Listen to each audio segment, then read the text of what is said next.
কাশ্মীরের পেহেলগাঁওয়ে সাম্প্রতিক প্রাণঘাতী হামলার পর পাকিস্তানের বিরুদ্ধে একের পর এক কড়া পদক্ষেপ নিচ্ছে ভারত। এর মধ্যে সবচেয়ে গুরুত্বপূর্ণ হলো সিন্ধু পানি চুক্তি সাময়িকভাবে স্থগিত করার ঘোষণা। তবে পাকিস্তানের প্রতিরক্ষা মন্ত্রী খাজা আসিফ এই সিদ্ধান্তকে আন্তর্জাতিক আইন লঙ্ঘন বলে উল্লেখ করেছেন। জিও নিউজের এক প্রতিবেদনে বিষয়টি তুলে ধরা হয়েছে। তিনি বলেছেন, ভারত একতরফাভাবে সিন্ধু চুক্তি বাতিল করতে পারে না। এটি কেবল ভারত ও পাকিস্তানের মধ্যকার বিষয় নয়, বরং বিশ্বব্যাংক সহ অন্যান্য আন্তর্জাতিক পক্ষ এতে সম্পৃক্ত।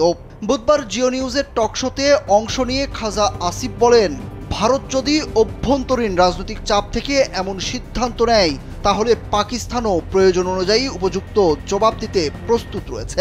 যমুনা ইলেকট্রনিক্স ঈদে ডাবল খুশি অফার সিজন 3, যে কোনো পণ্য কিনলেই পাচ্ছেন নিশ্চিত ঈদ উপহার। তিনি আরো বলেন, ভারতের এই পদক্ষেপ পাকিস্তানকে ভয় দেখানোর জন্য নেওয়া হলেও এর কূটনৈতিক ও আন্তর্জাতিক প্রতিক্রিয়া অত্যন্ত নেতিবাচক হতে পারে। তারা 2019 সালে অভিনন্দন ইস্যুতেও দেখিয়েছে পাকিস্তান কিভাবে সংযমের সঙ্গে শক্ত প্রতিক্রিয়া জানাতে পারে।